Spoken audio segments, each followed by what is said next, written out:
Uma jovem acaba ficando perdida na floresta e ela encontra um grupo de 3 pessoas que durante o pôr do sol ficam confinadas numa sala chamada The Coop, e do lado de fora, monstros desconhecidos observam essas 4 pessoas à noite por um grande espelho, e todos eles têm que seguir regras bem restritas para eles sobreviverem ao dia seguinte. Mas essa jovem recém-chegada vai procurar uma maneira de fugir desse local e ela vai encontrar coisas que ela não imaginava aí nessa floresta. E a premissa desse filme é basicamente algo básico, que a gente olha e fala, nossa, que básico, né? Mas a gente tem que lembrar que roteirizar um filme não é uma tarefa fácil. Ainda mais se você tenta fazer uma adaptação fiel ao livro que ele foi baseado, que tem uma história mega viajada. E dirigir um filme com uma história mega viajada, sendo você uma diretora iniciante, é ainda mais difícil, tipo, torna todo o trabalho ainda mais complicado. E a Ishana Night Shyamalan, filha do mestre das reviravoltas, o M. Night Shyamalan, fez sua estreia no longa-metragem aqui em Os Observadores, que chegou aos cinemas e foi massacrado pela crítica especializada, e assim, o público tá dividido. Eu percebi que algumas pessoas curtiram, outras pessoas nem tanto. Esse é aquele filme que vai dividir a opinião do público. Assim como o filminho dos anos 2000 do seu pai, M. Night Shyamalan, A Vila, que foi basicamente um divisor de águas aí pras pessoas. Eu conheço gente que amou, conheço gente que odiou,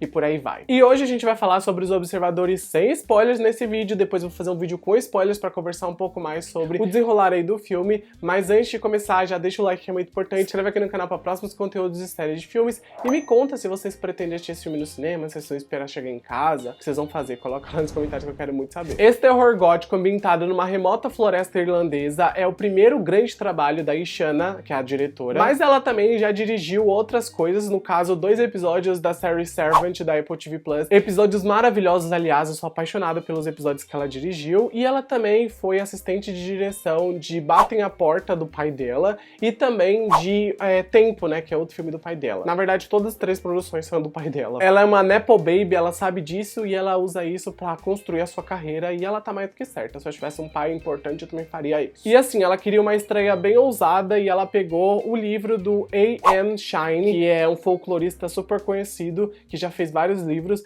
pra adaptar, e ela fez esse filme ser um espelho do livro desse cara, porque ela adaptou ao pé da letra. Se as pessoas queriam uma adaptação fiel, elas conseguiram aqui. Porque eu li 3 reviews desse livro e, gente, o que estava escrito na review com spoiler era o que aconteceu no filme. Então, basicamente, são parecidíssimos. Pouquíssimas coisas eu vi que ela alterou, porque ela roteirizou também o filme, né? E isso me faz pensar que a história do filme é uma bagunça, não por conta da Ishana ter roteirizado o filme mal, mas sim porque a história do próprio livro é uma bagunça por si só, porque ela é muito viajada. Eu até acho que a Ishana escolheu o projeto errado pra começar a carreira dela. Ela deveria ter escolhido alguma coisa mais pé no chão, mas não aconteceu isso, ela escolheu esse daqui e hoje vamos falar sobre ele. Na trama do filme nós acompanhamos a personagem da Dakota Fanning, a Mina, uma jovem americana de 28 anos que mora em Galway e trabalha numa loja de animais. Ela tem um trauma ali do passado dela que assombra ela mesmo depois de 15 anos, e a história sempre traz esse trauma aí como foco pra desenvolver essa personagem. E num certo dia, a chefe da Mina encarrega ela de levar um papagaio exótico que se chama Darwin pra um local ali a quilômetros de distância, e ela tem que passar pela vasta natureza da Irlanda pra chegar até o seu destino, porém o carro dela acaba quebrando em uma floresta, e ela nota que o local onde ela tá tem umas árvores muito esquisitas, tem uma placa escrito pontos em retorno, que também deixa a atmosfera muito assustadora, e à medida que o sol se põe, a Mina e o Darwin encontram um refúgio seguro chamado The Coop, onde tem 3 pessoas já vivendo ali, a Madeleine, que é a líder do local, a Kiara e o Daniel. E logo na primeira noite, a Mina já se espanta com a situação daquele local, que no caso basicamente é que todas essas 4 pessoas são ratinhos dentro de uma caixa, porque do lado de fora dessa caixa tem seres que observam eles por um grande espelho, seres esses que são chamados de Os Observadores, e eles assistem esses humanos ali convivendo até o amanhecer, e isso é muito esquisito. E, gente, a premissa do filme é muito boa.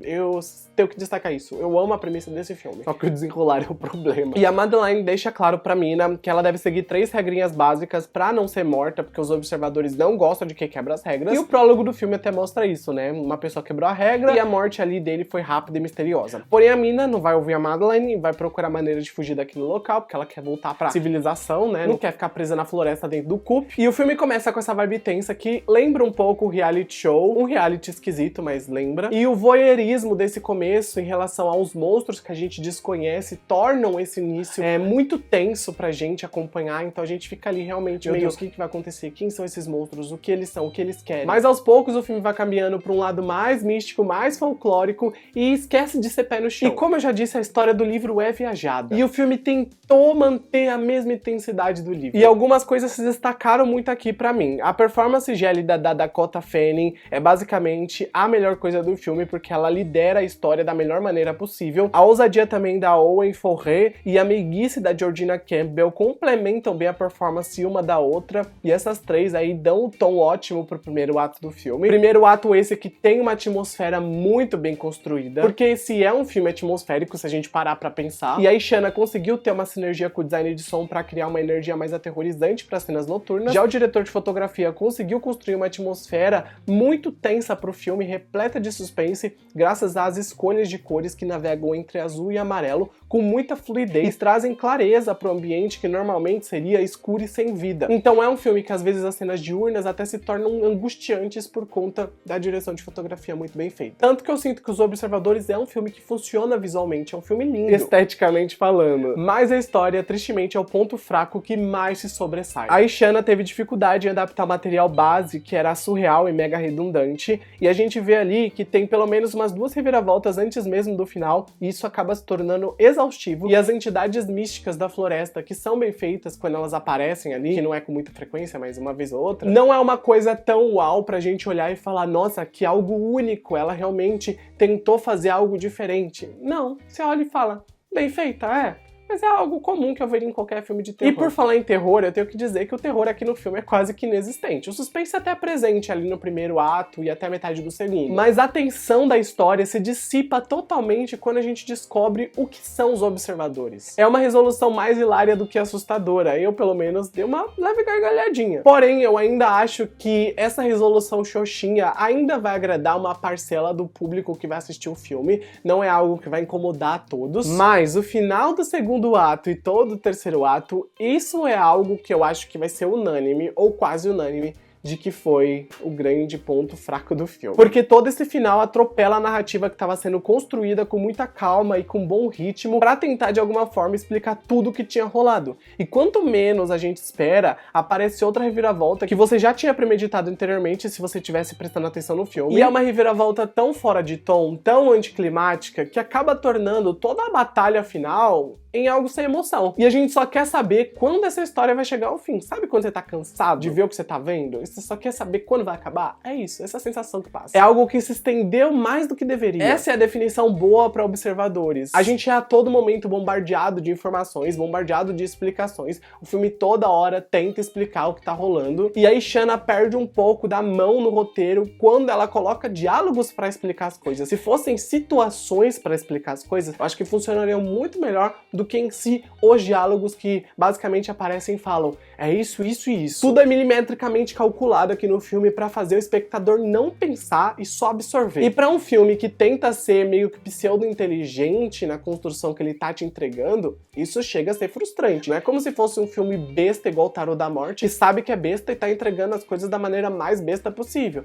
Aqui não, é um filme sério. E é um filme sério que não deixa sua mente trabalhar, porque eles sempre estão ali dispostos a entregar o que eles estão apresentando pra gente. Então, tipo, pra quê, sabe? Ele quis explicar demais e entregou tudo de mão beijada pra gente que tá assistindo e não deixou nada subjetivo pra nossa mente trabalhar. As explicações foram dadas até mais do que deveriam, mais de uma vez, e parece que a própria Ishana duvida um pouco da nossa inteligência em alguns momentos. Tanto que eu deixo novamente claro que eu dei uma risadinha quando a gente viu a revelação do que eram os observadores, gente. Revelação foi nível reviravolta de série da CW. Mas pra concluir, eu só preciso dizer que Os Observadores é um filme fraco, não colocaria ele como um filme ruim, até porque eu ainda acho que ele é divertido até certo ponto, e eu já assisti tanta coisa ruim esse ano que, não, ele não vai entrar na lista de piores, mas também não vai entrar na de melhor. Porque ele é repleto de erros, né, falta urgência, falta desenvolver o ritmo de uma maneira melhor, e esse filme foi um começo bem morno pra carreira de diretor e de roteirista da Ishana. Mas eu também não culpo 100% ela, eu culpo também a história original que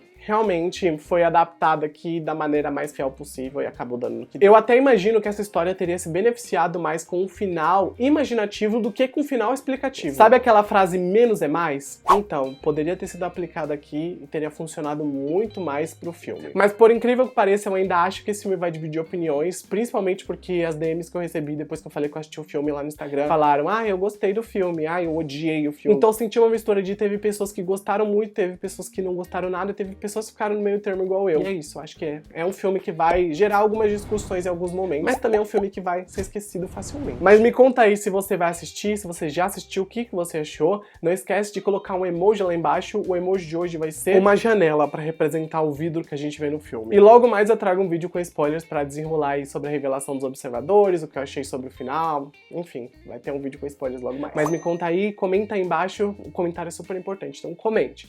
Eu fico por aqui, gente. Um grande beijo, até o próximo vídeo e tchau.